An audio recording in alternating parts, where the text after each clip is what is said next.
For the bare necessities, the simple bare necessities. Hello and welcome back to That's a Shame. Sound quite weary. For our 47th episode.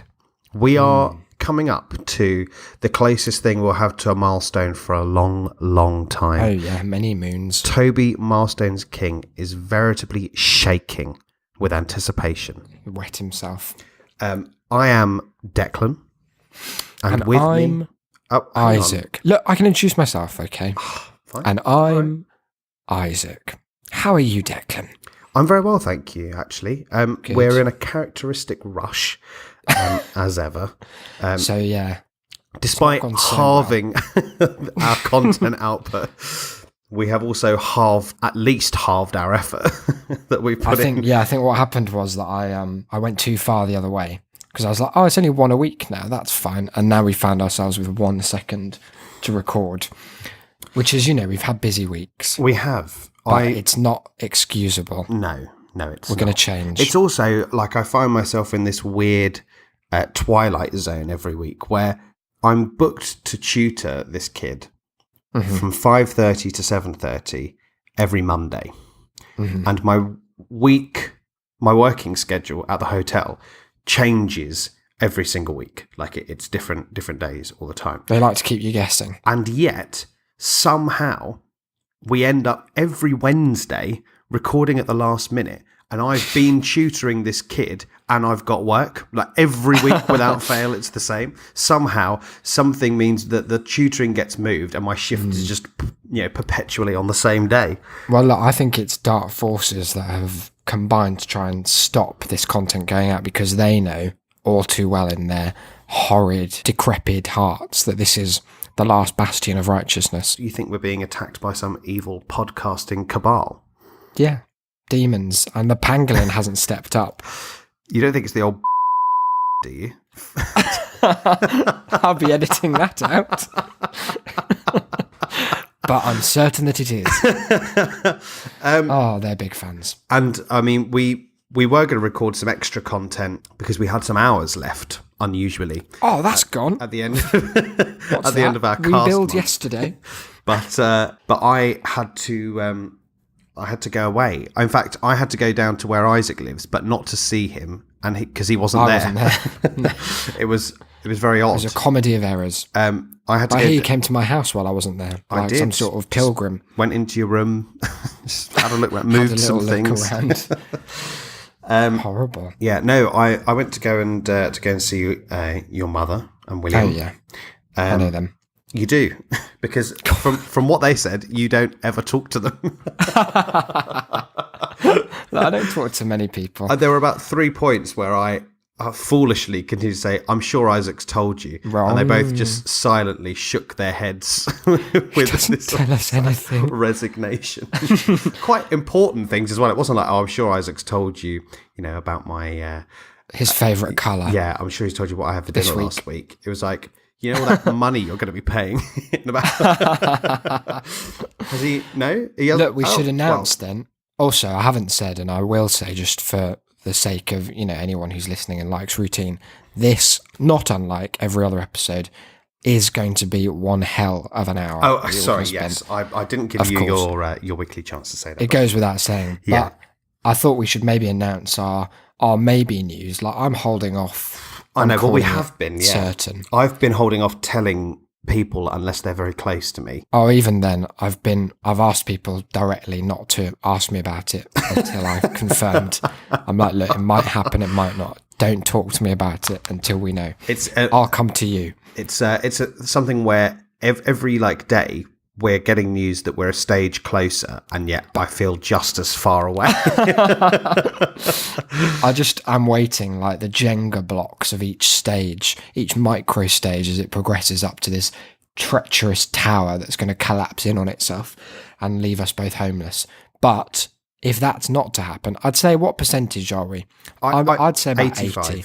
Okay. Let's call it 82.5. Let's be diplomatic. On 76. By this time, this is a convoluted way of describing what's happening, but by the time episode 48 comes out, the next day, we might, 80%-ish, be moving into a flat in London. Imagine that. Just think of the joy. And let's not, I mean, look, it feels crass to big it up when we're only 4% sure that we'll be moving in there. But I mean, it's quite the flat as well. It is. It's much nicer than we deserve in any financial sense. I mean, morally and spiritually, we deserve penthouses. Absolutely. Goes without saying. Maybe like a suite at the Waldorf kind of vibe. But is that just? Did you say that just so you can link to that song in the? No, but I'm going to. In the notes. If you'd like to hear Diana Rigg singing Sondheim, then go to shame.city and you shall. Then be around Isaac for any length of time. Yeah.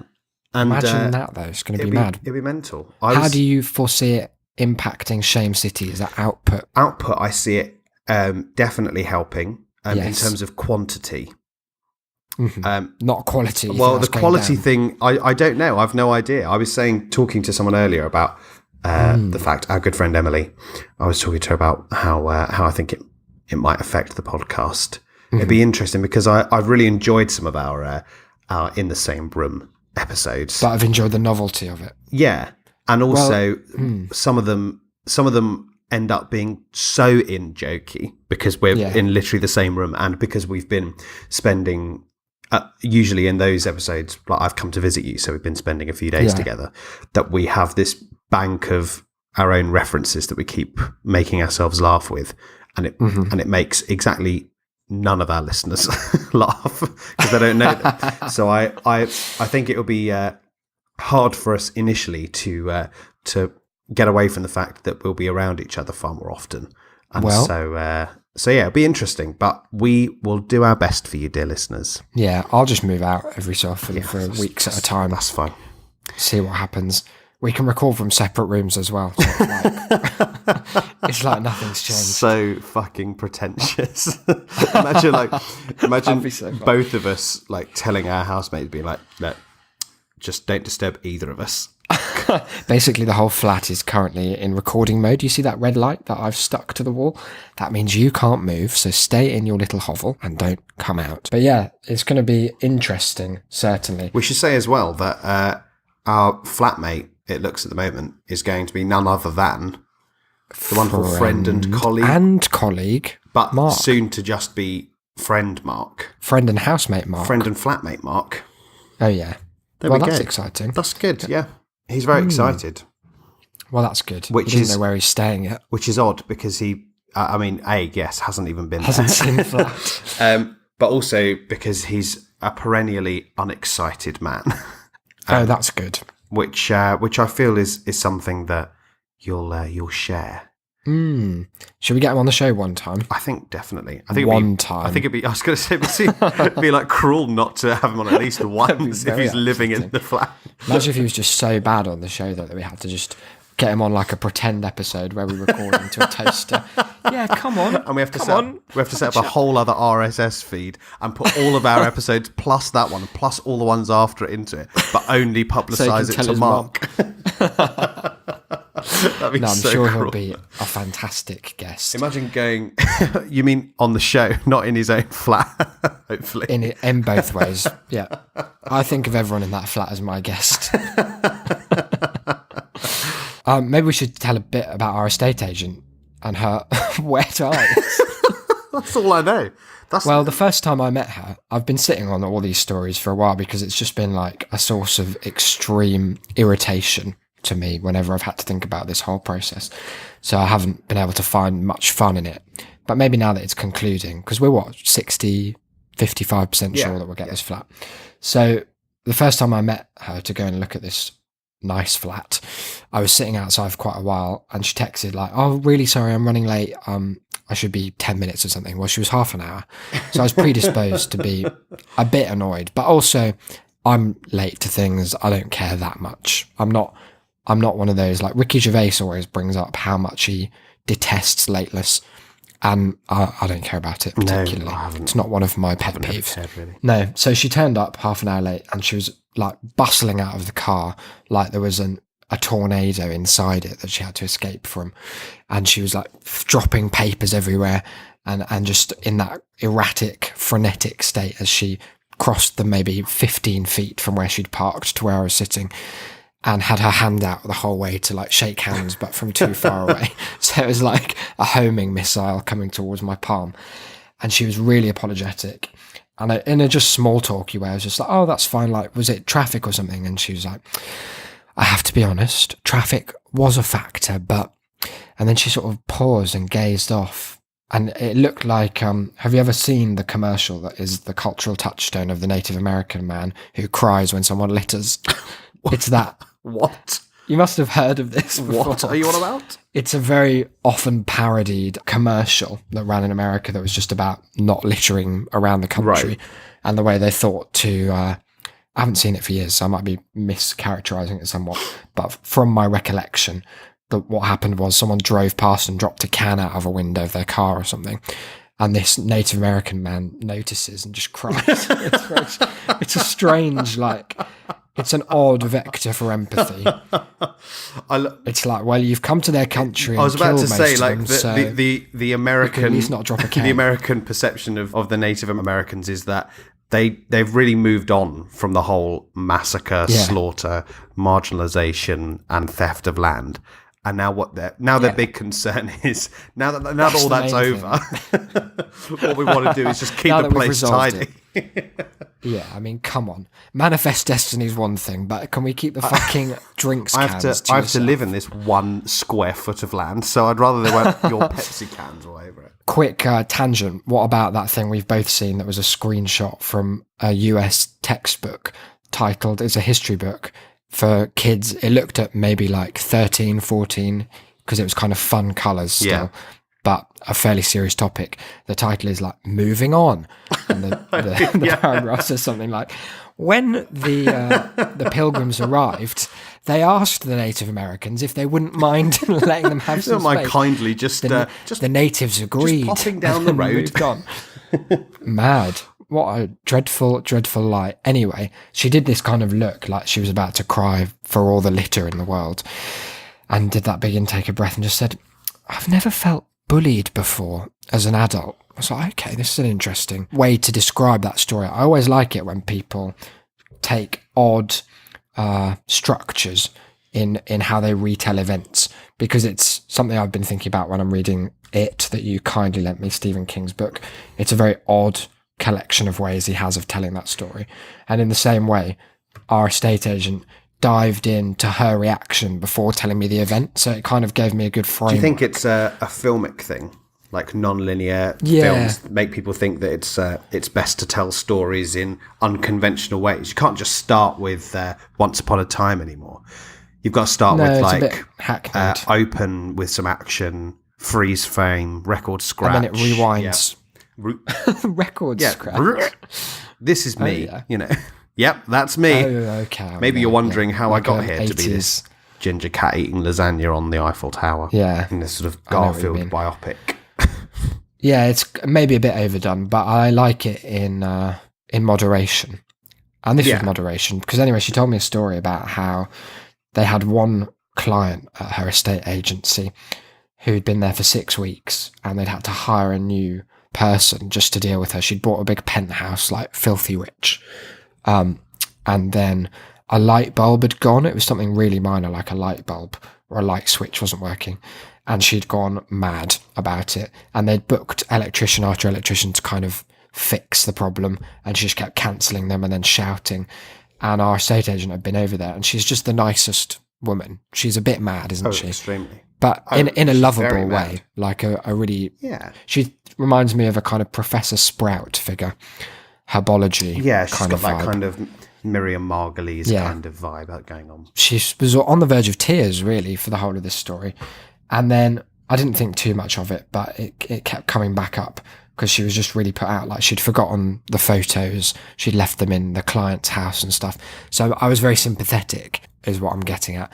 And then we met her together. And what was your first impression? Well, the thing is that I'd spoken to her on the phone the Oh, day yes. before, and so I'd experienced her particular brand of madness, which is that very scattered, moving on to be elderly lady kind of madness, where she jumps very erratically from one thought to another. Yeah, and then where back. while she's very assured of very few things, but when she is, like, you just would not cross her. No. You know, she'd be so dotty about like nearly everything we're talking about. Oh, I'm not sure, but I think it should be fine. And oh, but I haven't got that with me, but I think that would be fine. And then she'd come in and she'd go, but I wouldn't allow that. Okay. And I go, yeah, no, of course not. No, because I think that's fair though, don't you? Yeah, no, totally, absolutely fair. Yeah. So I wasn't quite sure what to picture from her. I was thinking not frail, but not exactly sturdy.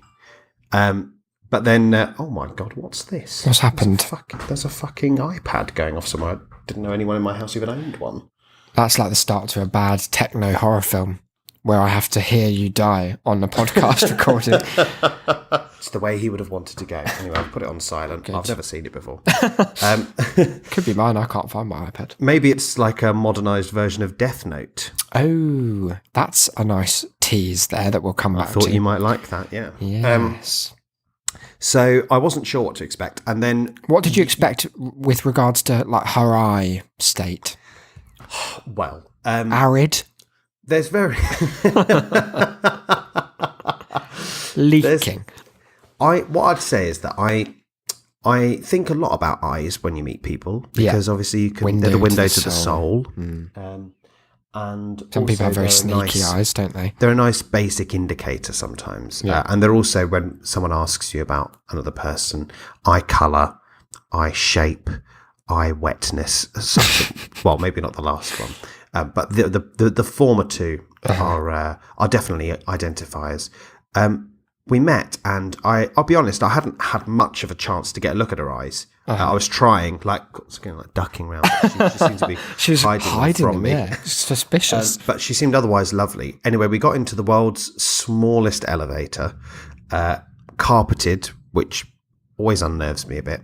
And also the voiceover in the elevator in this building is the strangest selection that you could make.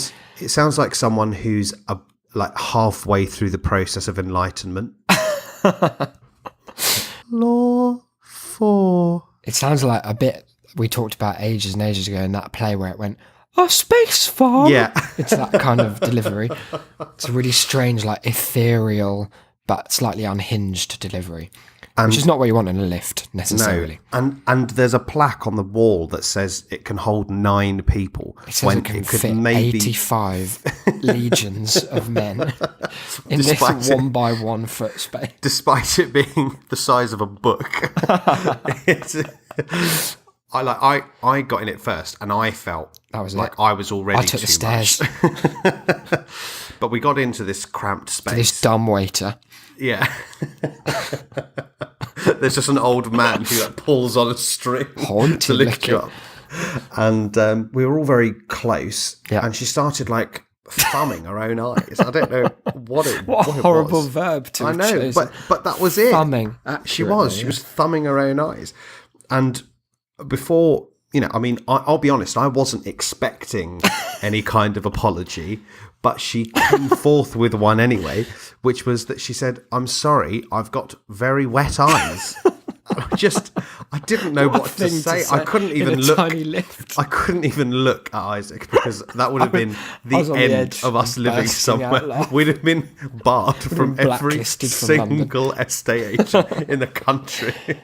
Reason laughed at my wet eyes. The country would have used its last moments in the EU to have us banned from an entire continent. It was really, it was very reminiscent of sometimes very early on in our friendship when we had the seminars with Adam. Oh, bless Adam. He was this lovely but hopeless PhD Edward Snowden student. looking man. Yeah. He was like Edward Snowden piloted his own body, but just a very slightly bigger version. And no one had told him the controls. Yeah, because this was like if he stepped out of that corpse suit, he was like the skinnier. He looked a bit like a Tim Burton Edward Snowden in my memory. Yeah. He was very much like Jack Skellington, wasn't he? He was all like angular and like he looked like he had pivot points. And the poor guy, like, I mean, he replaced, it was for this bullshit thing we've probably mentioned before called Critical Questions, which was a fancy module name of for nothing. all of the bullshit that they didn't manage to squeeze in anywhere else. Yeah. And a reason to keep us occupied for our $9,000 a year. And we'd had this one called Rosemary, Oh, yeah. who was the most useless, odious cunt ever to take charge of a group of people. She did have a degree in the letters pages of Kerrang magazine, though. That's not even a joke. That's 100% That was her a PhD. literal PhD. And I've read it, and it's nonsense. There's not a single point made in it. That's a shame. For example, our first lesson with her, she asked everyone to bring along their favourite excerpt from literature. I myself like a did not favourite attend this paragraph. lesson. I went along because I was on like probation already, and I didn't bring anything because I thought I'd just wing it. But it turns out that what she wanted us to do is to sit in a circle and go round the circle and read them out, and then move on to the next person. Oh, useful. And so there were maybe like 30 people in the room. So they went round, 30 people read for maybe 2 minutes each. It was like the first hour of this 2 hours workshop.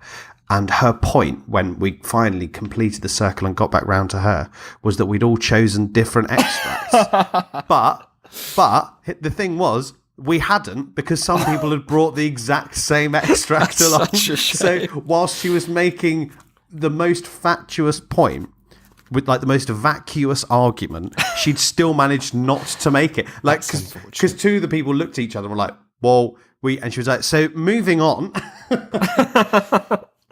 Has anyone heard of Kerrang magazine? They've got some crazy letters this week, may I say. We did another workshop that was on the theory, I'll call it, of unit ideas.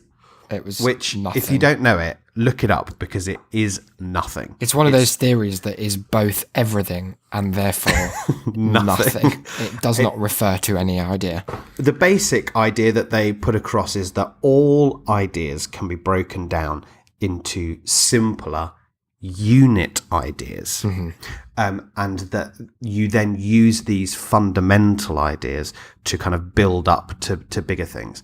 And we sort of like, I mean, in a way, it sort of makes sense. I suppose it's right in a Descartes way. goes on but about that when he's like, if you have a dream about a big yellow spider with a tail, you can break down all those things. Big, You've got like a yellow. fundamental yellow. It's got like the tail of a dolphin or something. Yeah. You can look at where all these elements come from. But we were like, so what? But what would one be? And she said, You guys An heard English- of Kerrang magazine? she said, an English garden. Oh yeah, what I strange. said, well, I've already broken that down into two more fundamental ideas for you. And That's so but weird, she I forgot about refused to give any more like explanation as to. It became like, because these were fairly long by the standard of anything that, because as an English student you don't have a lot of contact time, and we went to even less like of our mandated time. So in our weekly schedule, this was like a big block of time spent in a room, and so there was already this was at least, I'd say, 30% of my hours for that week. I wanted it over from the beginning, but it just became like a farcical, people just proposing mad things. It'd be like, what is this a unit idea? Is it not? Like, how can we get to it? It was like a tribunal of some sort, an inquest. She was having to stand up for a like theory that had no merit. It was like a sitcom town hall meeting where people just get angrier and angrier. Just like, what is one? It was just like she was arbitrarily saying, no, yes, of course, certainly not. It was Get just out. nonsense. But they went from her, who she was quite strict and miserable for someone so she was very useless. To she was replaced by this PhD student, Adam, who was her antithesis in every sense. Someone who was like scrupulously forensic and bookish, but also without much resembling a spine or the rest of a skeleton for someone who was so angular. Yeah. But he was like a little puppet man. it was in fact his first workshop with us that we met, and we had a lot. We were having a laugh because it was about ideology, and he had us reading Daily Mail articles about the Olympic opening ceremony, and we refused to quote from the article, instead choosing to talk about all the comments, which are obviously more entertaining.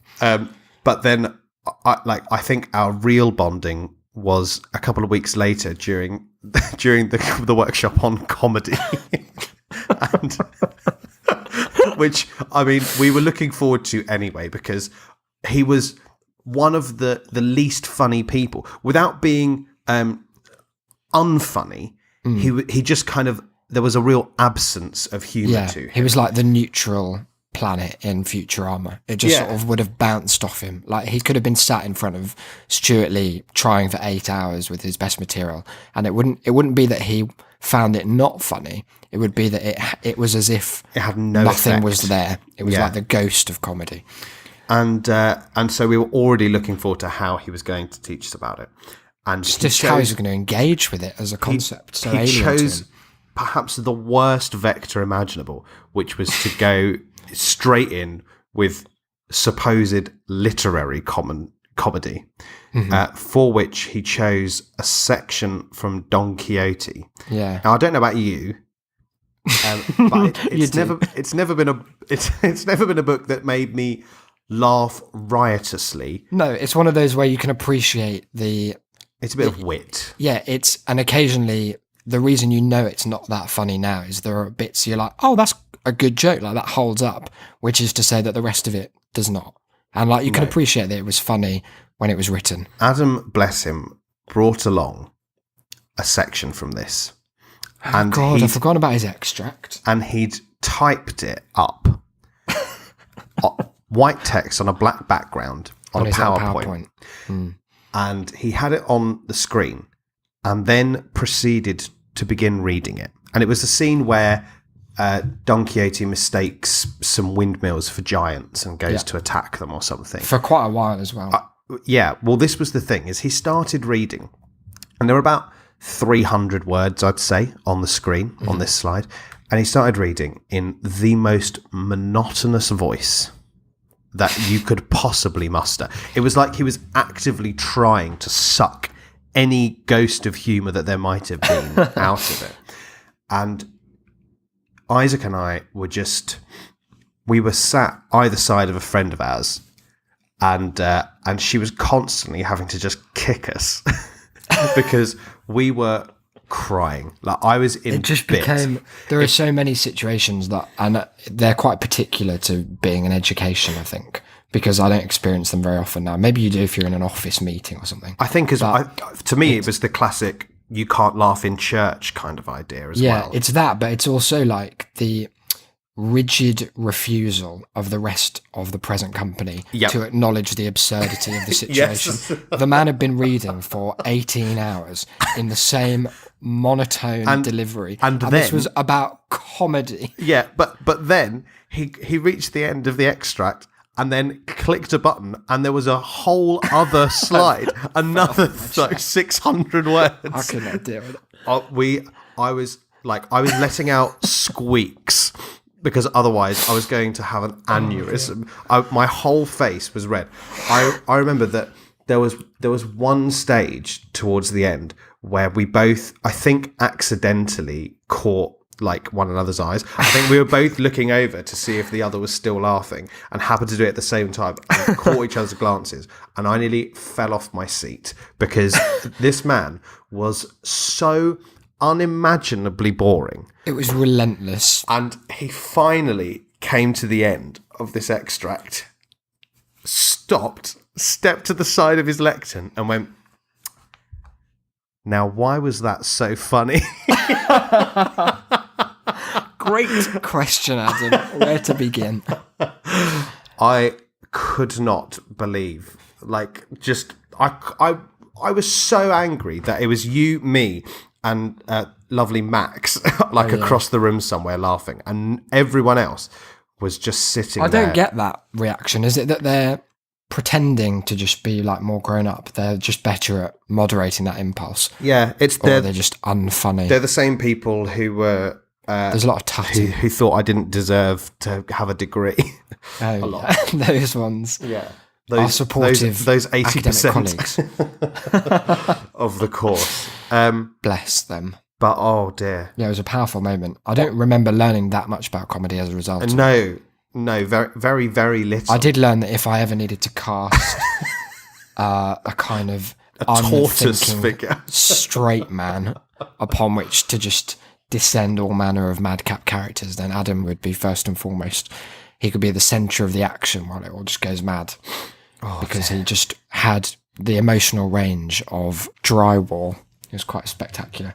Why did we start talking I about this? have no We were recollection. talking about the estate agent. and she was Because like- because the wet eyes, we couldn't. Oh yeah, we're we- back to we wet were eyes. laughing. It all comes back round to So, wet eyes. In the end, all roads lead to wet eyes. Anyway, that's the end of the story. She had wet eyes. No, because there was another similar moment later when we were in the flat and we were having a look down, and we were sat down. You were on a little cushion. I was sitting on a little beanbag. I felt like we were about to brainstorm like the app. fourth quarter sky blue thinking bullshit.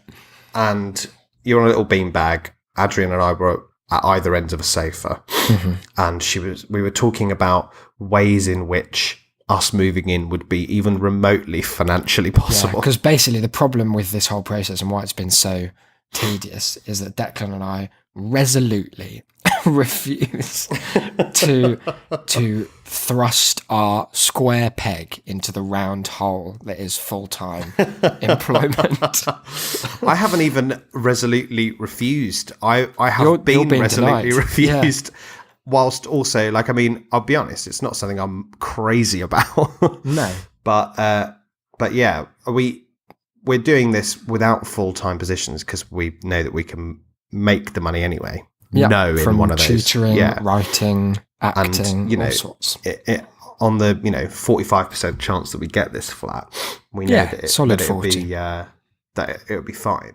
But And what sadly, the problem sadly, is that it's sadly that guarantee doesn't mean an awful lot to yeah, landlords. it's- the whole system is so set up to kind of promote your following of a very traditional path Yeah. into how you can rent. It's like, well, do you like reference from your previous employer, which I had, but they never bothered to find anyway. And then like referencing just looks into every aspect of your finances. So it was all a lot of nonsense. But there was a moment where there have been, in fact, so many of these moments because I've spoken to her quite a lot on the phone and had to not lie, but frame the truth in such a way as to mask the sheer magnitude of our resistance to and lack currently of full-time employment. Because like we say, like it's not an issue. We can pay the rent. That's fine. So we were keen to press forwards. But there have been lots of cases where I've had to think quite carefully about how I replied to emails or even questions on the phone. And there we were, sat in this lovely triangle. I felt like we really bonded over that wet eye experience in the elevator. Yeah, It she had been didn't know disarming, that, but charming. but we did, and so that was Yeah. the important thing. But she came. We were coming to this idea because we essentially needed guarantors. Was the thrust, and my parents aren't in a position to guarantor me, and so we were looking for ways around that. Yeah. And one of the ways that she suggested, because I didn't realise that you had perhaps implied this to her, that we were starting new jobs. I'd never implied it, but again, it was one of those things I never denied when Yeah. it came up. It was just sort of nodded. Yeah.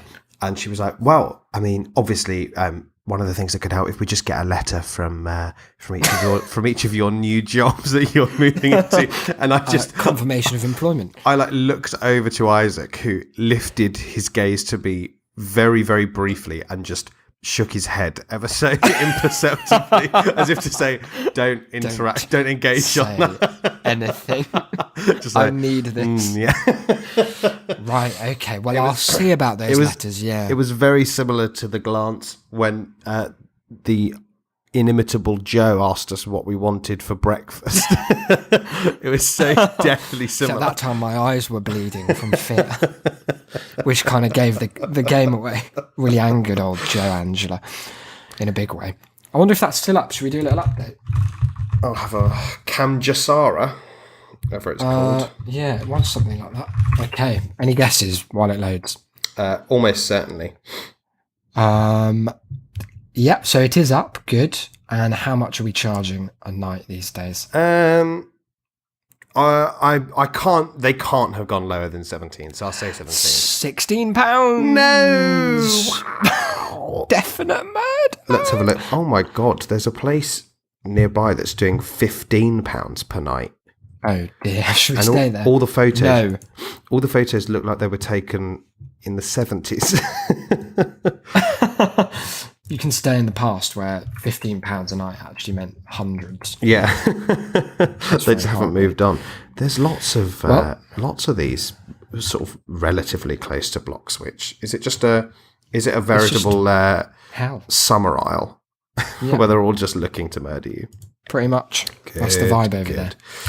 But yeah, that's. But anyway, to come back around, we are in theory going to be moving into a place. This opens the avenues for more content across the board. Although obviously now we have to focus on being able to pay rent as well. So we'll probably be doing a similar amount of episodes for the time being, but more side projects, shall we say? Yes, definitely. And then I don't know. Yeah, we should be able to do more stuff. We can maybe do like, I know some of our listenership is in and around the south of England, so we can meet up sometime. That'd be nice. Wow, have a drink. People can get some use out of those drown your sorrows tokens we'll never send out. I forgot. Did we ever talk about those on air? Yeah, because we mentioned them because they were part of the competition. Oh, yes, I remember. That we did. Yeah, you remember? That went well, didn't it? Yeah, good. Very well. Moving on. We've got some. Oh, I've got some quickfire shame, as it were, that I've just been like sitting on for a while because they're just stories that don't really go anywhere. Is the theme of this anthology.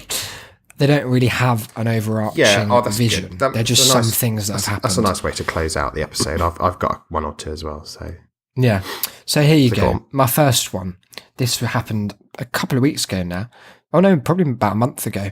I was in the park with my girlfriend, and the park. The park, yeah. You know the park. Oh, the park. Yeah, with the grass and the dogs and all that. Yeah. Anyway, this one had more dogs than usual, is the thing. So it wasn't the dog park, was dogs. it? No, just the human part that dogs have kind of come over here, Annexed. taking our land. Yeah, moving in. The dogs arrived and asked the natives if they wouldn't mind being massacred, ruthlessly forming the backbone of a superpower. Okay. And anyway, there was a family behind us as we were walking down this path that were very, I think it was Regent's Park, maybe. I can't remember, but it was very well-to-do. So everyone was sort of talking like this. Very dogful. They're very large dogs as well. Good. Posh people seem to have an attachment to old money. Really likes big dogs, but new money like LA, small dogs. They like tiny dogs. What does that say about people? Something to think about. Something to get the behavioural economists on. Economists. Anyway. Here we go. There was a family behind us having all manner of conversations about like different grouse that they were going to shoot and things like this. And then the dad strolled up, and he was a man of probably about 60, very tall, very broad, and just wearing that kind of look that just, it's like everything's just a bit of a hassle, you know? Yeah. I'd rather just be sitting at home playing billiards or something. The sort of dad who acts like he's the first person ever to be a dad.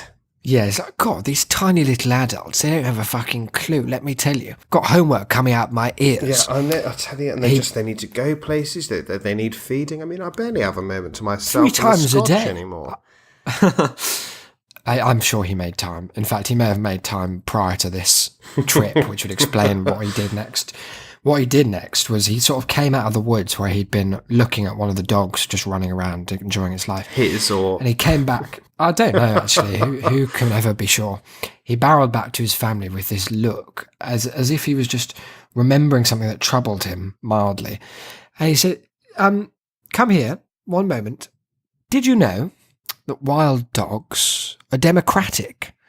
His family didn't respond. I looked over my shoulder so I could kind of witness what was going on. Yeah.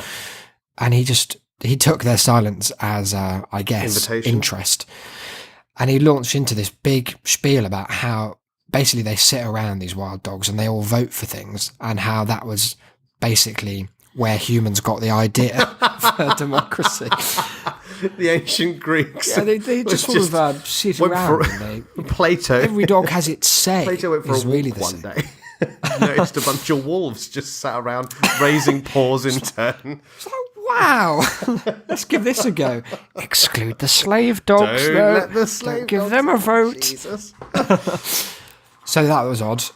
Next odd thing is I was walking. You know, there's a path that one can take from my house in Canterbury to town, and the first time I did it was when I come back from uni. My family did that classic thing of like moving house while I was at uni without really telling me that it was going on. Classic. So one day I was like booking a train back to London. They were like, "Oh, yeah, no, we don't live there now. It's all about Canterbury these days." Haven't So, you okay, heard? that's fine. So having lived in like southeast London for most of my life, you develop a kind of relationship with walking around that is functional, Yeah. shall we say. So if you're going somewhere, you're going there, you know which road you're not going on. You're going to like project an air of you know where you're going so that people don't try and mug you. fuck with you. That's the vibe. Now, it turns out that those instincts are all irrelevant in Canterbury. But the first time that my mum showed me like the way into town, it was just a checklist of places you should not walk. Right. It starts on a sort of nature trail path that is pitch black, even when it's sunny. Behind the house, it's like an alley where there's just a big bank of grass on one side and then fences on the other. With you can see straight down both ends as well. Where so light like, wouldn't dare. easy to be caught in. Yeah. Then you go alongside a park, which is fine in the day, but at night it's completely unlit. And this is Kent, so there's no like light pollution really. So it's just pitch black. Then you sort of meander through a kind of those gates that are supposed to stop cyclists, but actually just act as a fun cycling slalom Yeah. for them. Oh, then there's that murder enjoy. tunnel. Yeah, so there's a tunnel which is like literally called Hackington Place that you go under, which is under the train tracks and is variously. Sometimes it's like really overlit in that kind of you can feel the static and the buzz of the fluorescent lights in the air. Sometimes it's pitch black, so it's anyone's guess. And then you kind of go between houses, and then you're basically there eventually. But it turns out you know this is fine. There's not a lot of muggings going on in Canterbury. But what the other day happened, this is just my normal way to walk to the school where I'm tutoring at the moment, and it was about maybe a bit later, about 9:15 in the morning. So there are loads of people like walking that way for the commute to London, which is like an hour on the train. People kind of barreling in the same direction. And then I turned the corner towards Hackington Place, where there is a stretch of maybe 4 houses before. And it was weirdly empty, like everyone had just been staggered so that they must have been the other end of the tunnel by the time I got there. So I was suddenly it was really quiet all of a sudden, which was odd. And then, so I was just walking through and I became aware of like a figure off to the right in one of the gardens. And there's this garden that is creepily well kept. It's like a perfect rectangular lawn. You can see the tracks of the lawnmower. There's a little like perfectly kempt tree in the middle. They must have read my article on pruning at some point. And by the tree, there was a figure of a child with her back to me. She was probably about 7, I'd say. And just sort It's of, the start of every horror story. yeah, just sort of murmuring. And it's been like weird weather, as we know, in the UK. People have been freaking out about the sky being yellow, which is, I'm not even going to bother explaining. Just Google it if you hadn't heard. But it's been quite misty several mornings, and there was a mist kind of playing about, and I just thought, oh, that's an odd like cinematic thing. And then she kind of must have heard me walking my footsteps because she turned really slowly, and She was 100 years old. as she turned, I just sort of, I think I made like an audible gasp because she was wearing a comically large Malcolm Tucker mask on her face, a paper mask, and then just started waving at me. And I was like, I was floored by this. I just sort of stopped and made gasp. And then, like, slowly, without even really thinking about it, just became aware that I was waving back I'd have assumed, as I left. I'd have assumed I was in the middle of a night terror. It's so strange, isn't it? It's such an odd thing to happen. That's not But there was no one else there because I kind of looked around to be like, are other people seeing this, or have I finally lost all grasp on reality? And I've seen little kids there before, so I think she's not a ghost, thankfully. Okay. Because one time I was walking down there and a girl of about the same age, And there we was a assume ghost. the same girl, yeah, and this ghost rocked up. But no, the girl minus the Malcolm Tucker paper mask with a little brother, I assume, were trying to sell pebbles from the garden. Bold. I was like, I'm not having one of these pebbles. Like, they were charging like £1 for them as well. That's for a pebble. extortionate. I know. Have you heard I of think they getting them made- off the floor yourself? Yeah, if you had of just taking pebbles from a baby. It's the easiest trick in the book. But no, there you go. There are my That's two odd. That is odd. little odd stories. I wonder if there's any that I've had. connection. I wonder if Malcolm Certainly. Tucker ghost children are democratic. We actually got the idea for democracy from ghosts, From a ghost. from the Ghost That's good to know. Council. Well, mine are slightly less spooky. The first is that I've been in, as I said, down near Canterbury in Faversham Oh, yeah. this week because my girlfriend's sister has had another baby, and so we've Wow. been visiting the baby. What's it called? It's called Merrin, Oh, and she's very cute. But obviously, they have a son already who's like 2 or 3, Yeah. I think. I'd guess yeah, I think 3. And he's a bit odd anyway. He's very funny and quite eccentric. He's very Alan Partridge, to say. So he's sort of in that phase of learning to adjust to the fact that he's not the only kid in the house, and he's certainly yeah. Some not the people kid take that poorly. getting the most attention anymore. And at times over the few days we were there, you could see that he was getting a little bit antsy about it. But he mostly seemed fine. But we were having lunch there one day, and he'd been to nursery that morning. And when he came back, we were up talking to him and asking him questions at lunch. Everyone was around the table. And someone asked him if a particular one of his friends was there and if he'd played with her today. And he responded with the phrase, no, she doesn't go these days. Wow. Which He's seen too much. which like tied very nicely into our kind of conclusion from last episode about the loss of childhood innocence. Yeah. It was David Foster Wallace was right. yeah, it was They've like gone too far.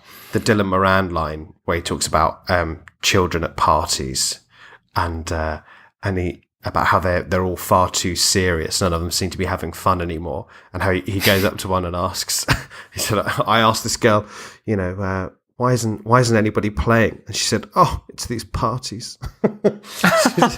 Everyone comes Wow. along, you put on your best frock and your makeup. Nobody speaks to the real you.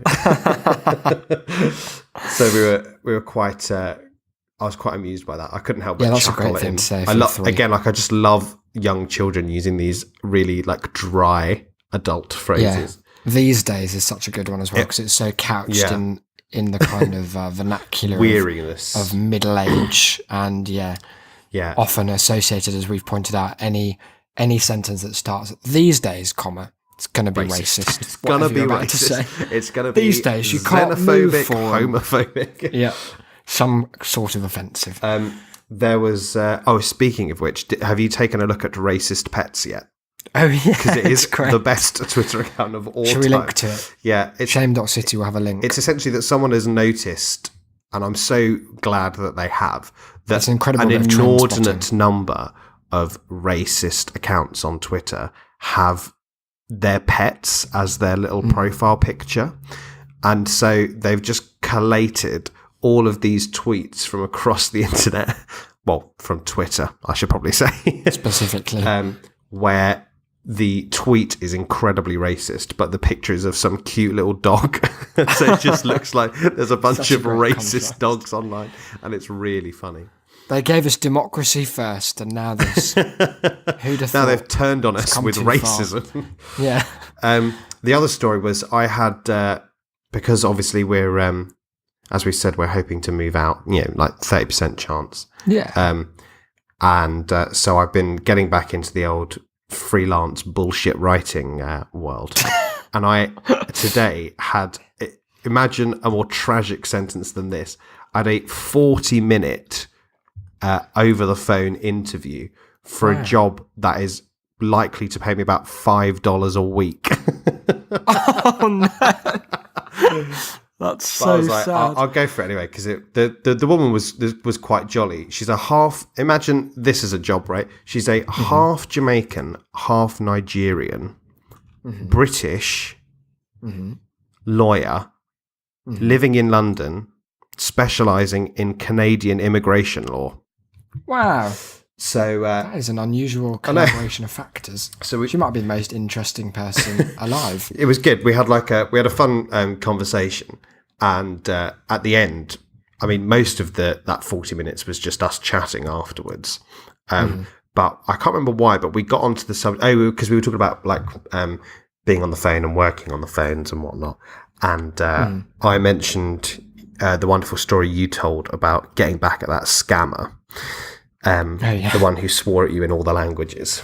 That was quite an And experience. she responded by saying that when she was working one of her first jobs as a clerk in a lawyer's office, they kept getting these phone calls from a scamming company, clearly, and one of them managed to take them down in the most incredibly lawyeristic way you could ever hope, which was that at the end of one of their phone calls, this woman she was working with told them that if they ever called back, that they would be entering into a binding agreement that they were hiring her.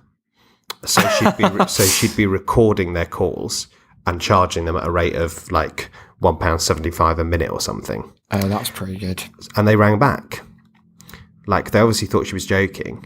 And they rang back, and they rang back, and they rang back, and she'd keep them on the line for ages and ages, winding them up. Then it got to a point where she sent them an invoice. She literally sent an invoice to the company for about 300 quid. And they ignored it, and they kept ringing back. And then she sent another one for about 600 quid, and they ignored it because they thought that she was joking, clearly. And and so they kept ringing back.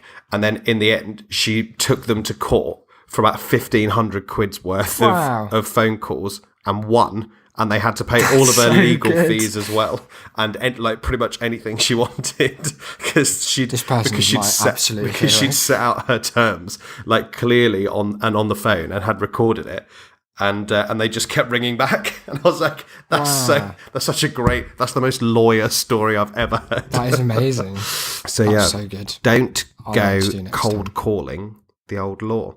I remember. I'll attach that spam call to the end of this episode. Oh yeah. It's not that good, guys. Don't get excited. But I thought you should hear. I forgot as well that I meant to say that time that my dad's particular way of dealing with cold call scams is that because most of them aren't allowed to hang up on you, Right. because of reaching targets, and you're not allowed to hang up. You've got to stay on. You've got to try everything you can. So my dad just puts them next to the television speaker. And leaves the phone there, comes back half an hour they're just later, chatting and there's to the someone football. going, "Hello, sir." That sounds. Sometimes I just I'll come home from work, or I'll come home from being out, and the phone will be sat on the little telly man trapped stand in the phone. and I'll just be like, "Oh, Dad's been cold called." There it is. Talking about doing freelancers reminded me of, I don't know how I forgot because I did this today, started it anyway. I've been doing some voiceover work, and the most recent job I've had to do is it's going to be for a 90-second advert for a brand of iced tea. And Very the nice. casting call was for a kind of posh Victorian character who's called Sir Wilfrid, and he's like a diplomat. I think, from what I can tell, it's a real person who travelled around the world and wrote down a recipe once for something that vaguely resembles the product this company is now peddling, probably with the addition of a fuck ton of sugar. But so that's all fine. It's a bit kind of tedious to have to go, "Greetings, old chap," hours on end, and things like that, and say "Toodle pip," trying to like fetishize my own nationality. But the shame of it, I suppose, for me, is that the brand of iced tea, well, it is called Old Cock. And that's made for some lines like, Old Cock is better because it's purer, perfect for the busy gentleman like me. It's also got Old Cock offers 3 mouth-watering blends. The ladies can't resist a bit of Old Cock. And then, so they've given me in the script, they've got the like... Someone's having you on. VO It's bit. me. I actually posted this job just to get you to record it. I mean, for this money, I'll happily do it, as I am. You're going to be on the in next fact. Dom Jolly show screaming about fine. Old Cock. So they've got the voiceover, which includes those sorts of lines, and talks about how stuff's like inspired by his travel logs. A must-have for those scorching summer days. Goes on about tea. No picnic's complete without a bit of Old Cock. But then in the visuals section, they've got like, as part of the script, the kind of directions for the animation of what's going to be there. So that's got even more things. Just no. the video begins with Old Cock. In fact, it is the video begins with Old Cock walking elegantly into frame. His name spins around to become Old Cock. Zoom out to show the Earth spinning. So it's good that they're on the anti-flat Earth hype. Man takes a sip of Old Cock. Old Cock pops into frame, shaking its head disapprovingly. Focus entirely on Old Cock. You are being scammed. I'm not being scammed, they're paying You are me. being scammed. They are not going to pay you. They're going to charge that back. You have been roundly mugged. Old Cock gathers ingredients, I thought you were going to say It keeps gathers himself. popping into frame. Oh dear. So yeah, that's I'll be sure to maybe share if I can ever find the advert. These things are often like go out in territories that I have no relationship to. And it's often really hard, even with like text we've written, you can't Google some of it because No. it gets like smashed into so many different articles. But if I can find the finished product, then I'll be sure to Oh yeah, no, you must find share. it. So you can hear me doing a can't weird wait. Victorian accent. looking talking- forward to it. Chatting about Old Cock. I'll let you know when I've made it. We better get out of here, haven't we? Yeah, I've got to go to work. Yeah. We've a got, shame. I'll attach the little scam call. We've got, of course, 2 more proofs questions to go through. That'll be on episode 48. We've got some emails, but how can people get in touch? Well, if they would like to email us and potentially feature in next week's Shame Mail segment, a fan favourite, given it's our only one, It's up there.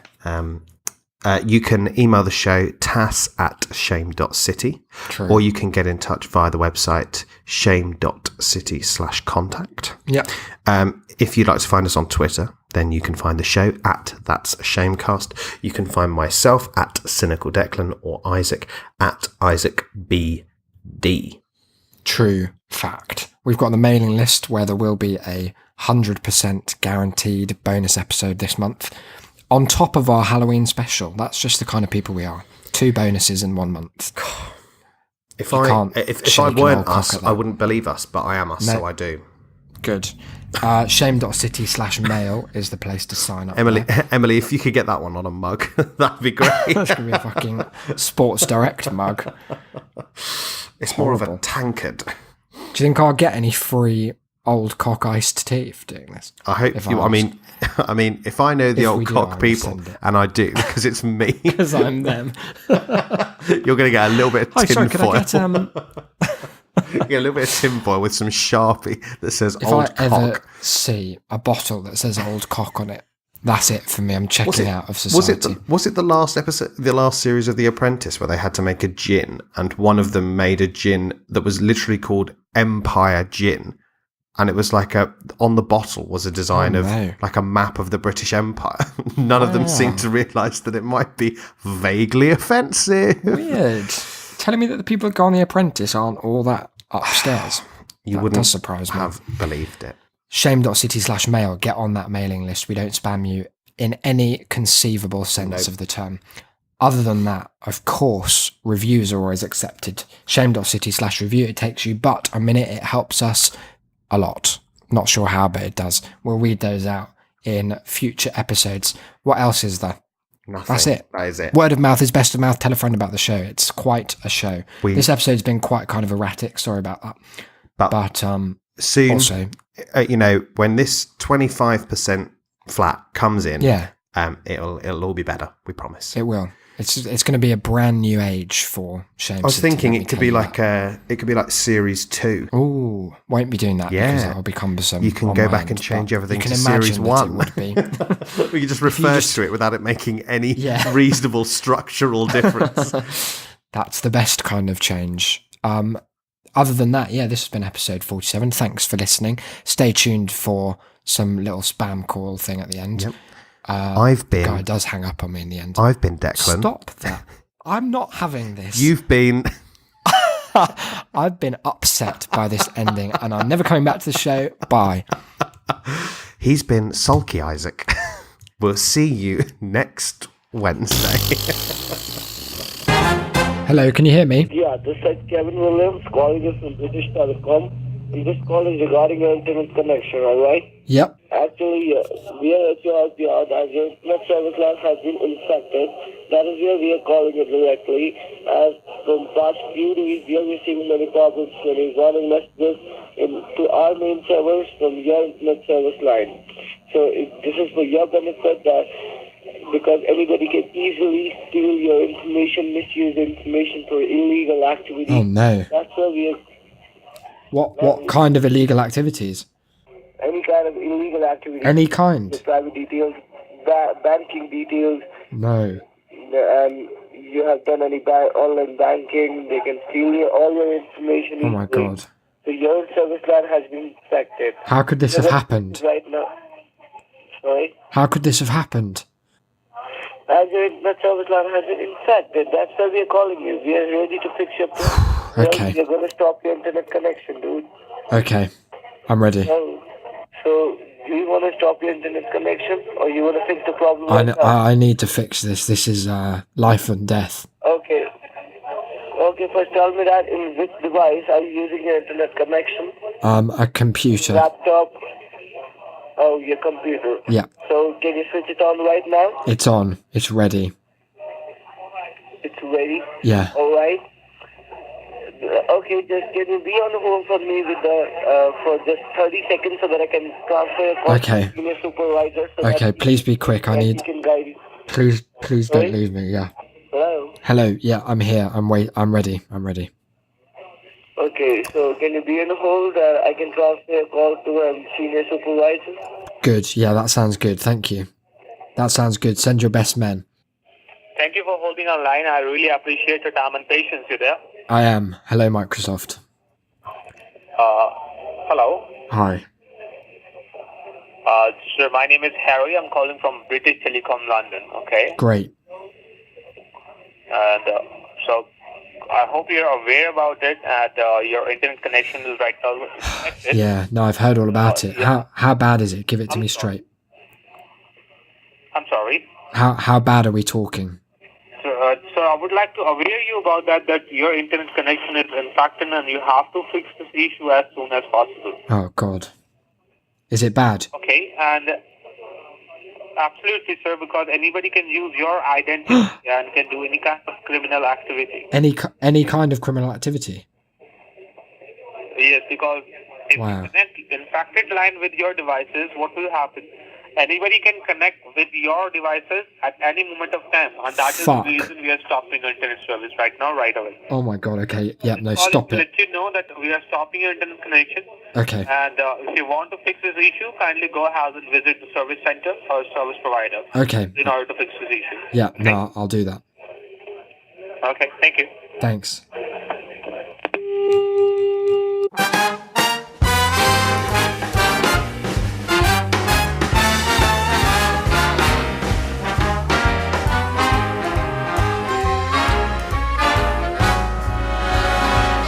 Look for the bare necessities, the simple bare necessities.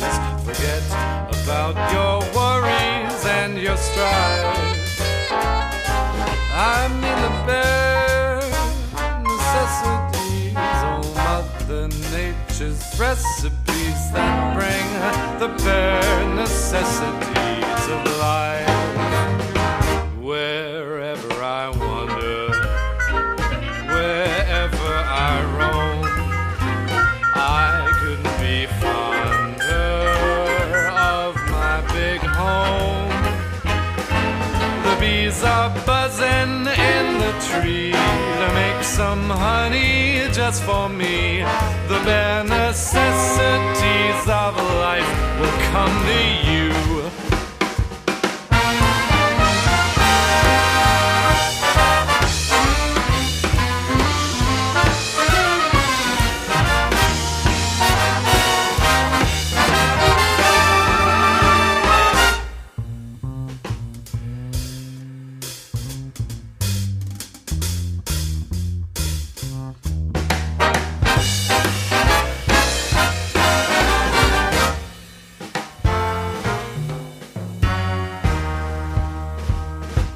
For the bare necessities, the simple bare necessities. Forget about your worries and your strife. I mean the bare necessities, oh Mother Nature's recipes that bring the bare necessities of life. Wherever I wander, wherever I roam, I couldn't be fonder, my new home. The bees are buzzing in the tree to make some honey just for me. The bare necessities of life will come to you.